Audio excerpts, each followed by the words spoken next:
안녕하세요. 일본 꿀팁 베트남입니다. 베트남과 중국이 최근 밀착 행보를 보이고 있으며 그 중심에는 시진핑 중국 국가주석이 있습니다. 2025년 4월 13일 시진핑 주석이 전격적으로 베트남 국빈 방문을 했고요.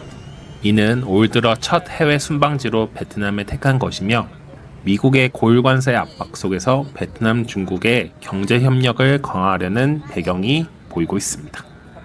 4월 11일 미국이 대중 관세를 145%로 인상하자 중국 또한 대미 관세를 125%로 인상했고요. 이 이상 관세는 의미가 없다라고 말하며 미국의 숫자 노름을 무시할 것이라고 밝혔습니다. 베트남산 제품 또한 46%의 고율 관세 부과를 검토하고 있으며 이러한 상황에서 시진핑 주석은 무역 전쟁 국면에서 양국은 생산 및 공급망 협력을 강화해야 한다라고 강조하면서 인공지능, 녹색 경제 분야에서도 협력을 심화하자라고 친베트남 정책을 지지하는 움직임을 보이고 있습니다. 미국과 베트남 지도부 간 회담 이후 양국은 무려 45건에 달하는 MOU를 대거 체결했고요.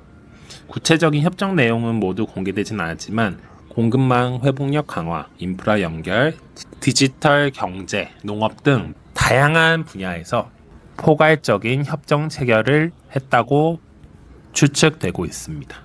시진핑 주석의 방문이 불과 1년여 전이었던 점을 고려하면 베트남이 미국과의 관계를 최고 수준으로 격상한 데 대한 견제 및 균형 차원의 행보로도 해석될 수 있고요. 베트남으로서도 중국과의 협력을 통해 미국의 압박에 대응하는 지렛대를 확보하는 효과가 있을 것으로 보고 있습니다. 요약하자면 시진핑의 하노이 방문은 대무역 환경 변화 속에서 베트남 중국 관계를 더욱 공고히 하려는 외교적 결실로 보입니다. 그렇다면 주요 협정 내용이 뭔지 볼까요? 먼저 에너지 협력의 중요성과 베트남의 1360억 달러에 달하는 전력 확장 계획을 발표했는데요. 여러분도 아시는 것처럼 베트남 경제는 최근 15년간 고속 성장함에 따라 에너지 수요 폭증이 큰 과제로 대두되었습니다. 실제로 제가 거주하고 있는 호치민을 비롯해 베트남 주요 도시 그리고 공장지대에서 전력 부족으로 외국인 투자자들이 놀라는 일이 있을 정도로 전력 공급 불안이 노출되었고요. 이를 해소하기 위해 베트남 정부는 대규모 전력 인프라 투자를 골자로 한 국가 전력 발전 계획인 PDP-8을 개정 승인했습니다.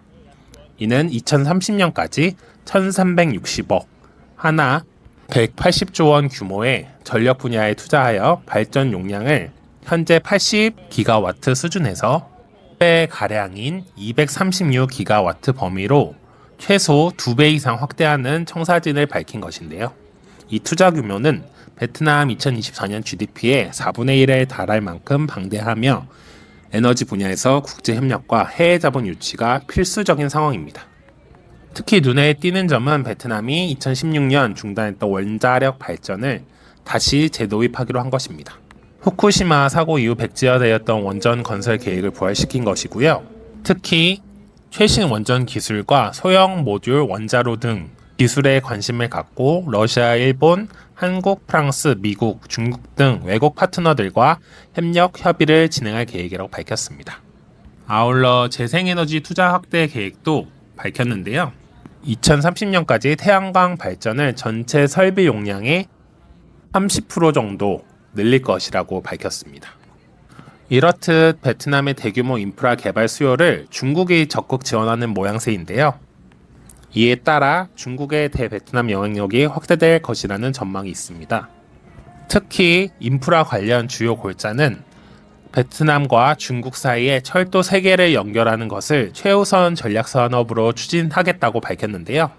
베트남은 중국의 자금 지원을 받아 양국을 잇는 신규 철도 건설에 합의한 상태이며 그동안 꺼리던 중국 자산을 인프라에 활용하는 중대한 변화로 평가되고 있습니다. 이러한 기술 인프라 지원은 베트남 경제에 긍정적 기여를 할 수 있지만 동시에 중국에 대한 경제적 종속 우려를 낳기도 합니다. 특히 이러한 인프라 건설에 대한 투자는 중국의 1대1로 정책과 통하는 부분이 많이 있죠. 중국은 인프라와 기술을 공짜로 주는 게 아니고 차관 형식으로 빌려주기 때문에 해당 국가의 부채로 고스란히 남고요.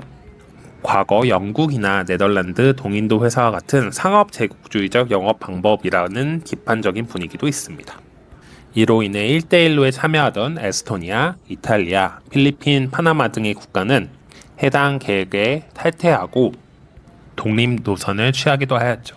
저 또한 개인적으로 우려되는 부분이 있는데요. 과도한 의존으로 인해 베트남 주권 침해를 경계하는 모습을 보여야 하지 않을까라는 생각도 듭니다. 하지만 최근 뉴스 기사를 보면 꼭 그렇지만은 않은 것 같습니다. 베트남은 미국과의 안보 협력도 대폭 강화하고 있는데요. 그 핵심으로 거론되는 것이 바로 미국산 F-16V 전투기 구매입니다. F-16V는 최신형 다목적 전투기로 베트남이 그간 주로 사용하던 러시아제 무기의 의존을 벗어나서 서방 기술로 군사력을 다양화하려는 움직임입니다.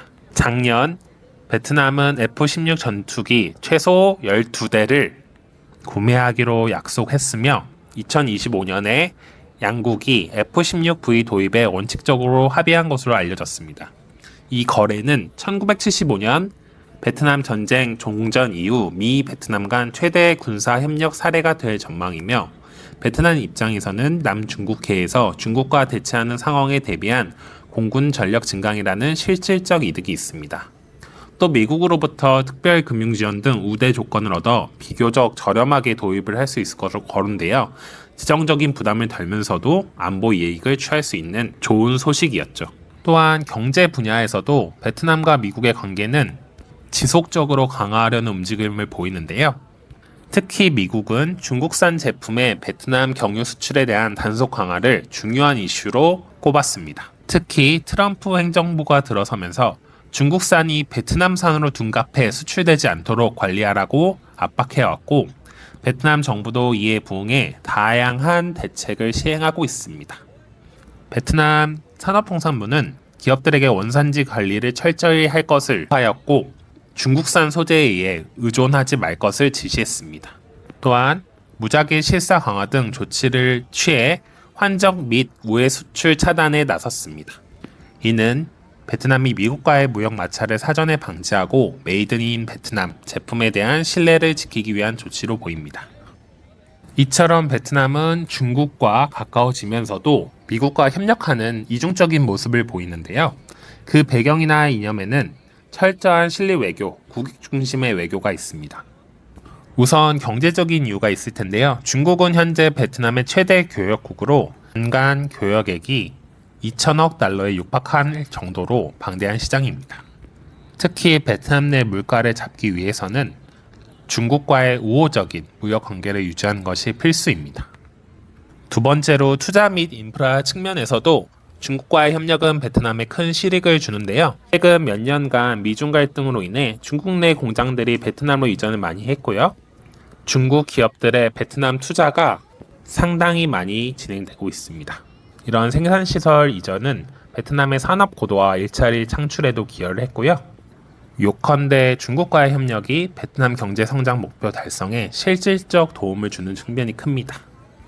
결국 베트남이 중국과 가까워지는 것은 동시에 미국과 가까워지는 것과 모순되는 행보가 아닙니다. 상호 보완적인 다극 외교 전략의 두 축으로 이해하시면 좋고요. 안보와 기술 측면에서는 미국과 협력하여 중국이 견제하지만 경제와 지역 안정 측면에서는 중국과 협력하여 이익을 취하고 갈등을 관리하고자 하는 모양새입니다. 결국 한 줄로 표현하면 베트남은 줄타기 중이다 라고 정의할 수 있을 것 같네요. 외줄 위로 아슬아슬하게 걸으면서도 균형을 잡는데 꽤 성공적인 모습을 보이고 있고요. 미국의 싱크탱크에서는 이러한 행보를 가리켜 매우 섬세한 균형 잡기, Act of Balancing 이라고 평가했습니다. 어떻게 보면 중립 외교 노선을 타고 있는 인도와도 비슷한 모습을 보인다고 할 수 있겠네요.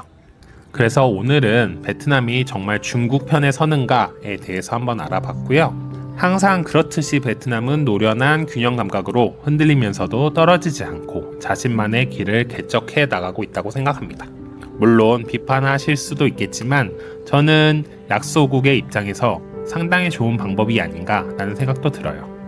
오늘도 구독과 좋아요, 알림 설정 감사드리고요. 멤버십 해주시는 모든 분들께 다시 한번 감사의 말씀 드립니다. 4월 한 달간 1분 꿀팁 베트남 도서 이벤트 진행하고 있으니까요. 고정 댓글 참고해서 꼭 신청해 주시길 바랍니다. 오늘도 좋은 하루 되십시오. 일본 꿀팁 베트남이었습니다. 감사합니다.